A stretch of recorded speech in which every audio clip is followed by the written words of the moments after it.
President Donald Trump said Friday the U.S. will work out security guarantees for Ukraine. According to Associated Press speaking to reporters in the Oval Office, the president was asked about plans to help Ukraine in its war with Russia and said, "We'll work that out. We'll help them." He said he wants to save lives and that when it comes to security guarantees, Europe will be first and by far. He didn't offer more details but said, "It'll end all of a sudden. It's going to come together, you watch." Trump also issued a stark warning to Venezuela's military against further provocative action. "If they do put us in a dangerous position, they will be shot down," Trump said. The Defense Department said late Thursday that 2 Venezuelan military aircraft flew near a U.S. Navy vessel, calling it a highly provocative move and warning Maduro's government against further actions. The Venezuelan military action came after the U.S. earlier this week carried out a deadly strike on a boat U.S. officials say was carrying drugs from Venezuela. Trump and other administration officials are warning that they will continue to carry out such U.S. military strikes to stem the flow of illicit drugs by Latin American drug cartels. Asked about the immigration raid in Georgia that resulted in the detentions of some 475 people at a sprawling Georgia site where South Korean auto company Hyundai manufactures electric vehicles, Trump said he had only recently learned about it, but said ICE was doing its job. "As I understand it, a lot of illegal aliens, some not the best of people, but we had a lot of illegal aliens working there," Trump said. "They came through illegally. They came into our country. So we have to do our job." And what about the security guarantees aspect of that with Ukraine, sir? Well, we'll work that out. We'll help them. Look, we want to save a lot of lives, so we'll do something with that. I think people expect that. We'll help them. Europe will be first in by far, and they want to be first, and they want to see it end. Europe wants to see it end, and it'll end. It'll end all of a sudden. It's going to come together. You watch. Did you want something right? Yeah, behind you, please. Yes. You haven't been shy about taking bold, decisive, offensive action to protect American values. Strikes in Iran, the strikes this past Tuesday on the positively ID'd Nicaragua narco-terrorists. Is that going to be a critical function of the Department of War? It depends on the individual instance, you know. We don't want drugs coming in from Venezuela or anybody else or any place else, and we'll be tough on that.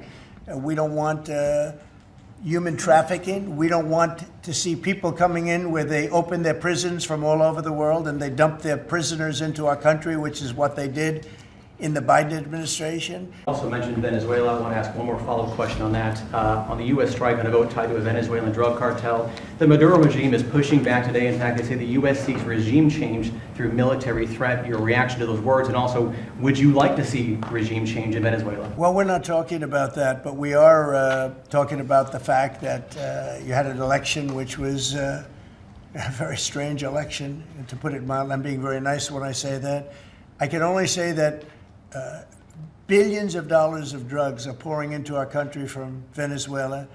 The prisons of Venezuela have been opened up to our country. They've taken their prisoners, the worst prisoners, murderers, Tren de Aragua.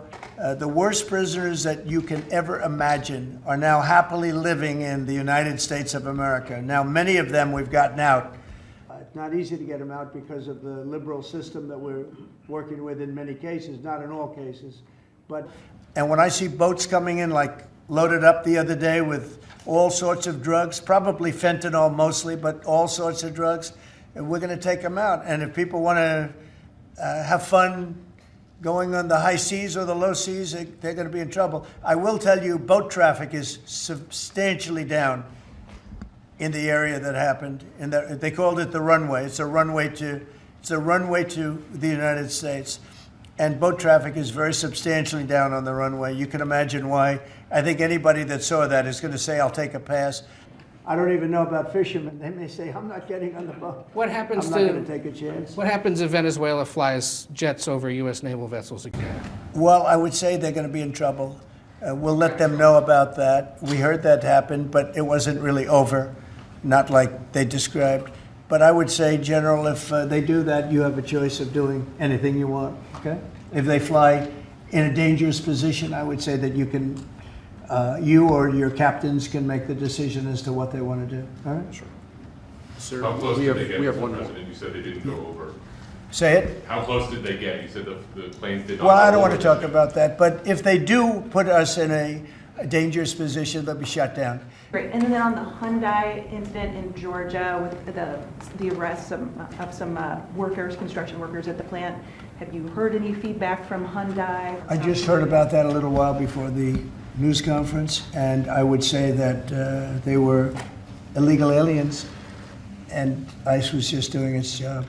But I know nothing about the instance. It happened a little while ago.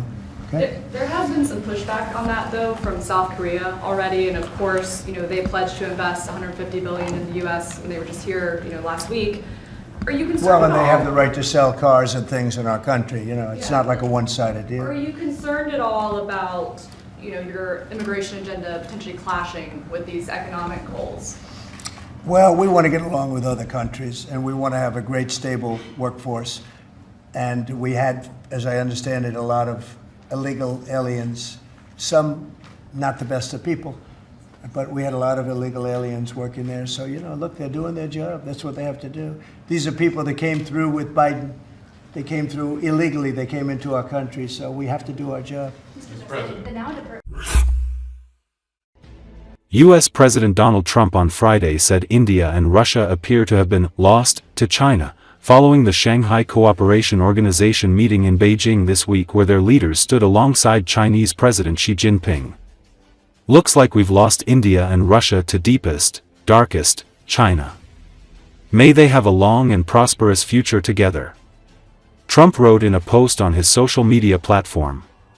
He also shared a photo of Prime Minister Narendra Modi, Russian President Vladimir Putin and Chinese President Xi Jinping at the Shanghai Cooperation Organization summit in Tianjin. Earlier, Trump accused Xi Jinping of conspiring against the U.S. with the leaders of Russia and North Korea. His comments came as China hosted world leaders at its largest ever Victory Day parade in Beijing on Wednesday.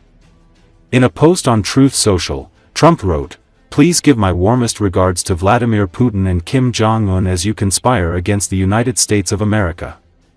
Trump met with Putin in Alaska on August 15 for a summit hoping for a deal on ceasefire in Ukraine. But attempts at a peaceful settlement between Russia and Ukraine have stalled.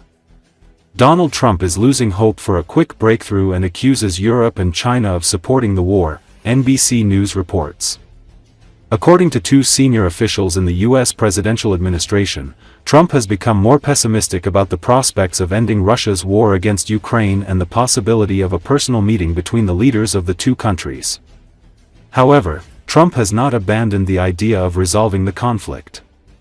He held a video conference with Ukrainian President Volodymyr Zelenski and European leaders.